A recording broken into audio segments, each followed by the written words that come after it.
ജഗിർ വേൾഡിലേക്ക് എല്ലാവർക്കും സുസ്വാഗതം. 2020 വേൾഡ് കപ്പിലെ നമ്മളെ ടൂർണമെൻറ്റിലെ താരം കരിയറിലെ ഏറ്റവും ഹൈപ്പിൽ നിൽക്കുന്ന സമയത്താണ് ആ ചെന്നൈക്ക് വേണ്ടി കളിച്ച ആദ്യ 3 മത്സരങ്ങൾ 6, 7, 9 എന്നീ സ്കോറുകൾക്ക് ശേഷം മദ്രാസ് മാൻ എന്ന ചെന്നൈ ആരാധകൻ എക്സിൽ പങ്കുവച്ച വാക്കുകളുണ്ടായിരുന്നു.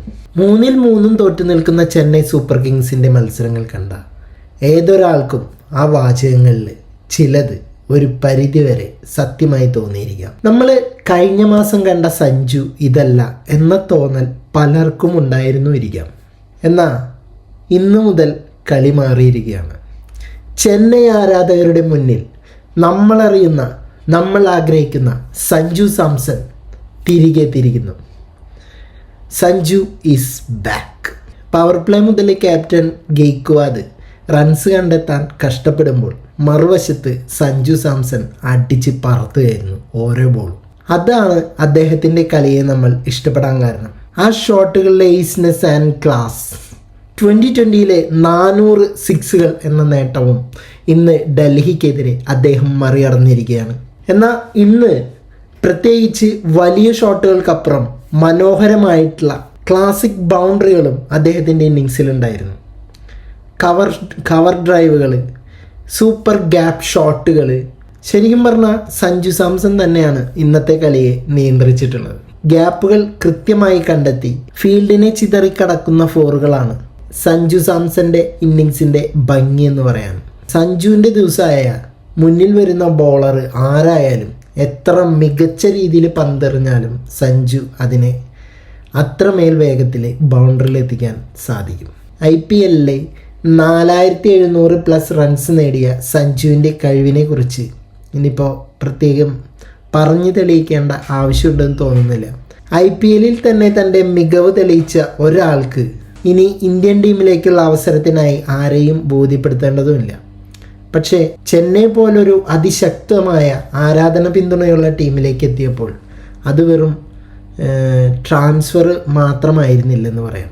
സാക്ഷാൽ നമ്മുടെ മഹേന്ദ്ര സിംഗ് ധോണിയുടെ പിൻഗാമിയായിട്ടാണ് സഞ്ജു സാംസണെ കണക്കാക്കപ്പെടുന്നത്. Wicket keeper plus captain. So നമ്മളെ ഗെയ്ക്വാദിനെ കുറിച്ച് പറയുകയാണെങ്കിൽ അദ്ദേഹം ഇപ്പോൾ എന്താണ് ഈ ഇന്നത്തെ കളിയിൽ കാണിച്ചിട്ടുള്ളത്? ഒരുപാട് ബോളുകൾ, 18 ബോളിൽ നിന്ന് 15 റൺസാണ് ഗെയ്ക്വാദ് നേടിയിട്ടുണ്ടായിരുന്നത്. സോ ഇനി ആളുടെ ക്യാപ്റ്റൻസി അത് എത്രത്തോളം നന്നാവും എന്നുള്ളത് ഡൽഹിയുടെ ബാറ്റിംഗ് കഴിയുമ്പോൾ നമുക്ക് മനസ്സിലാവും. ഈ കളി ജയിക്കുമോ തോൽക്കുമോ എന്നുള്ളത് നമ്മുടെ ഗെയ്ക്വാദിൻ്റെ കയ്യിലാണ്. നമുക്ക് നോക്കാം ആളെങ്ങനെയാണ് ക്യാപ്റ്റൻസിയെ കൈകാര്യം ചെയ്യുന്നതെന്ന്.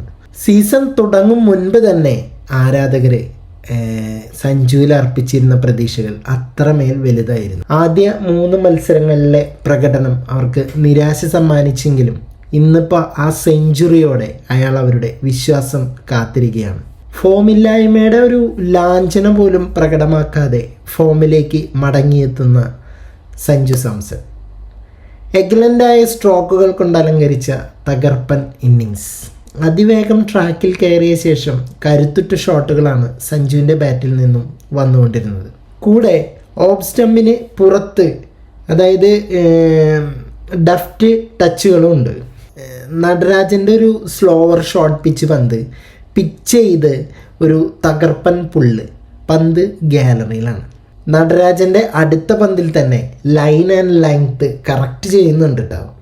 അപ്പോൾ ഓഫ് സ്റ്റമ്പിന് പുറത്ത് വൈഡായി വരുന്നൊരു ഫുൾ പിച്ച്ഡ് പന്താണ്. അത് പ്രതീക്ഷിച്ചു നിൽക്കുന്നു എന്ന് മാത്രമല്ല, പോയിന്റിന് മുകളിലൂടെ മനോഹരമായിട്ട് അത് പ്ലേസ് ചെയ്യുകയും ചെയ്തു. അത് സഞ്ജുവിന് നേരെ എങ്ങനെ പന്തെറിയണം എന്നത് ബോളറെ കുഴപ്പിക്കുന്ന ഒരു പ്രശ്നമാവാണ് സഞ്ജു ഫോമിലായി വരുമ്പോൾ. കുൽദീപ് യാദവിനെതിരെ എക്സ്ട്രാ കവറിന് മുകളിലൂടെ ലോഫ്റ്റ് ചെയ്യുന്ന ഒരു സ്ട്രോക്ക് ഉണ്ടായിരുന്നു. ക്ലാസ് ആയിരുന്നു അത്. എന്താ പറയുക, ഒരു ടോപ്പ് ക്ലാസ് ബാറ്ററുടെ കാലിബർ മുഴുവൻ പ്രകടമാക്കിയിട്ടുള്ള ഒരു ഷോട്ടായിരുന്നു അത്. ചെന്നൈക്ക് വേണ്ടി സഞ്ജു സാംസന്റെ ആദ്യത്തെ സെഞ്ചുറി. Samson has arrived. 115 റൺസാണ് സഞ്ജു സാംസൺ 56 ബോളിൽ നേടിയത്. അതും 15 4ഉം 4 സിക്സറുകളും ഉൾപ്പെടുന്ന ഒരു ഇന്നിങ്സ് ആയിരുന്നു. പിന്നെ ആയുഷ് മിത്രയുടെ ഒരു അടിപൊളി 50 ഉണ്ടായിരുന്നു. നല്ലൊരു പാർട്ട്ണർഷിപ്പാണ് അവർ തമ്മിൽ മേക്ക് ചെയ്തത്. പിന്നെ ശിവൻ ദുബെയുടെ ലാസ്റ്റത്തെ ഒരു വെടിക്കിട്ടും. അങ്ങനെ ചെന്നൈ സൂപ്പർ കിങ്സ് നേടിയത് 20 ഓവറിൽ 212 റൺസാണ്. ഗെയ്ക്വാദ് കുറച്ചും കൂടി റൺസ് കൂട്ടിയെടുത്തിരുന്നെങ്കിൽ ഇപ്പോൾ ഒരു 240+ ആയേനെ സ്കോർ. എന്തിനാണ് ആ മനുഷ്യനെ ചോന്ന് നടക്കണമെന്ന് മനസ്സിലാവുന്നില്ല. ക്യാപ്റ്റനായിട്ടും കൊള്ളൂല, എന്നിട്ട് ഫീൽഡറായിട്ടും കൊള്ളൂല, ബാറ്റ്സ്മാനായിട്ടും കൊള്ളൂല. പകരം വേറെ ആളെ കയറ്റണം. ഇപ്പോൾ ഒരാൾക്ക് പകരം ഇന്നൊരാൾ ഇവിടെ മസ്റ്റായിട്ട് പാടുള്ളൂ എന്നൊന്നുമില്ല. ഇപ്പോൾ കളി ജയിക്കണം, അതാണ് പ്രാധാന്യം. 3 കളി കണ്ടിന്യൂസ് ആയിട്ട് തോറ്റിരിക്കുകയാണ്. ഇപ്പോൾ ഈ കളിയും കൂടിയും തോറ്റു കഴിഞ്ഞാലത്തെ അവസ്ഥ എന്താണ്? ഇപ്പോൾ ബാറ്റ്സ്മാൻമാരെ കുറ്റം പറയാൻ പറ്റില്ല. ഇപ്പോൾ ഇതിൻ്റെ ഫുൾ ഉത്തരവാദിത്വം ക്യാപ്റ്റൻ ഏറ്റെടുത്ത് അടുത്ത കളിയിൽ മാറി നിൽക്കണം എന്നാണ് എൻ്റെ ഒരു അഭിപ്രായം. അപ്പോൾ നിങ്ങളുടെ അഭിപ്രായങ്ങൾ എന്താണെങ്കിലും താഴെ കമൻറ്റ് ബോക്സിൽ രേഖപ്പെടുത്തണം. പോയി വരാം അടുത്തൊരു വീഡിയോയുമായിട്ട്.